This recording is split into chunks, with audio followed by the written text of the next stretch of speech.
Ukraine has a little gadget that the Russians are frightened of. It has served in Syria, Libya, Azerbaijan and now Ukraine, with many arguing it's the most successful of its kind. Allow me to explain the story of the regime-ending drone.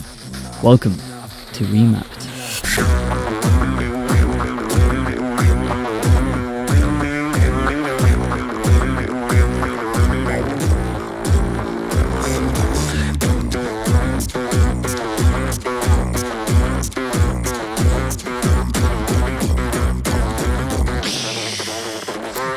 It's 1 AM UK time, and Russia has just opened fire on a nuclear power plant. Is for something that could be really the biggest war in Europe since 1945. По проведению специальной военной операции. Ukrainian drones are small, they're cheap and slow, but they deploy devastatingly accurate missile fire. It was a work of a Turkishmade TB2 drone. So what's a Turkish drone doing in Ukraine? Well, let us turn to the drone's origins and designer, this fella, Selçuk Bayraktar, a Turkish multimillionaire, engineer, businessman, and the chief of Bayraktar Defense, and it just so happens to be that he is a son-in-law of none other than this man, President Tayyip Erdogan, Turkey's man in power. Bayraktar, after spending most of his youth studying abroad, returns to Turkey in 2007 and becomes a chief technology officer of Bayraktar Defense. Through his works, this private Turkish defense company had designed the Bayraktar's UAVs, Turkey's first native unmanned aerial vehicle project, better known to Call of Duty players as a UAV. But instead of just pinging enemies on the map, Mr. Bayraktar wanted these drones to legit straight up bake people fresh. So at the request of Turkey's Presidency of Defense Industry in the year 2009, under his leadership, the regime-ending drone would be developed, Bayraktar TB2. So the TB1 model of the drone won the UAV program by the Presidency of Defense Industries in 2009, which saw two companies compete to develop the first functioning model. The TB1s remained as prototypes, however, and instead serial production had commenced with the Bayraktar TB2, its first flight being in 2014.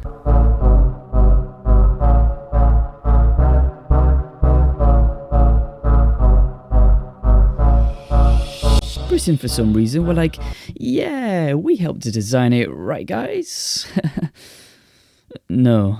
Although Britain did supply Turkey with Hornet bomb racks from 2014 right until 2020, these racks being extremely necessary for housing the explosives of the drones.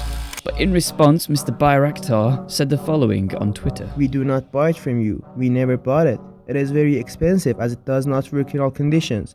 We have designed and produced a much more advanced one at an affordable cost by ourselves. So what does the drone actually do? How does it function, I hear you ask? Let me explain. Think of this as a regular plane. Takes off and flies through the air and lands like any other plane. But instead, it's completely unmanned, like there's nobody up there. Instead, it is coordinated and controlled by an aircrew in a ground control station in one of these little cool van things. So the drone itself has flown 400,000 flight hours globally, which begs many of us to think, where the flip has this thing gone? This thing has travelled more than that one kid during a high school basketball game who just doesn't know how to dribble. Like, seriously, that's a lot of hours, my guy.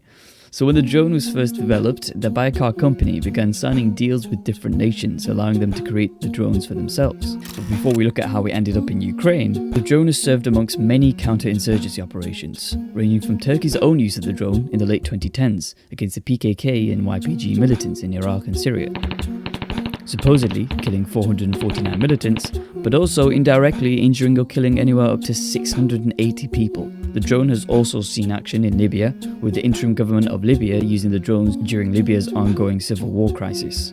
Its main target being an airbase held by General Haftar of the Libya's National Army.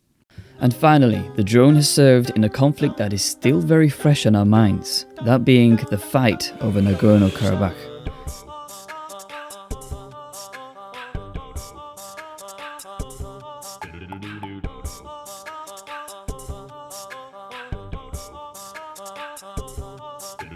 Azerbaijan had decided to purchase the drones from Turkey, their best pals, and use them against the armed forces of Armenia, with military vehicles, artillery, and infantry positions being targeted. The interesting thing was, from the wreckage of some of the drones that were shot down by Armenia, Lo and behold, British components had been found, and in an upsy-whoopsie moment, British manufacturers of the components all of a sudden declared that they wouldn't be selling equipment to Turkey again. That backfired, didn't it? From bragging they had helped in making the drone to apologising and withdrawing from its production.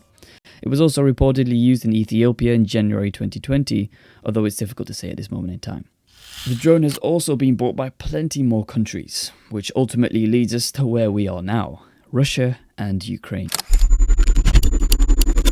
So, as we know, when the drone was first developed, the Bayraktar Defense Company began signing deals with different companies. One of the first companies in January of 2018 being Ukroboronprom, or in English, the Ukraine defense industry. 12 Turkish Bayraktar TB2 and 3 ground control stations were exchanged for $69 million. And from 2019, the drone would find itself in a new emerging conflict. And with hindsight, it arguably was the best decision Ukraine could have made at the time.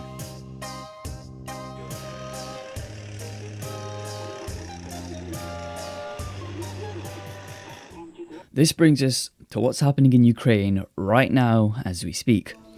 The Ukrainian government reportedly has 20 of these bad boys now, and with a spokesman for the Air Force Command stating we will not stop there. So far at the time of recording this, strikes have been confirmed on Russian convoys in Kherson and Zhytomyr and other regions, which fair enough has slightly peed off the Russians, and most importantly Putin. They have widely been celebrated with brilliant songs and chants emerging about the drone.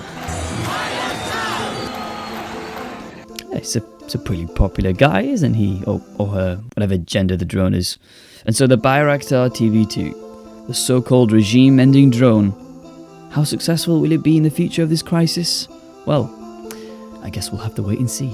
I've been your host Harris, and as always, long live the tomatoes.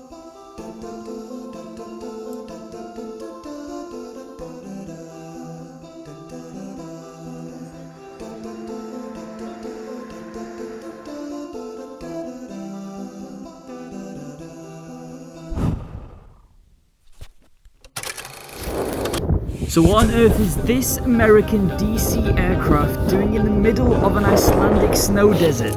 One might assume an engine failure or even a fault on behalf of the pilot, but its true origins lay deep in the politest invasion in history. This is Western Earth Talks.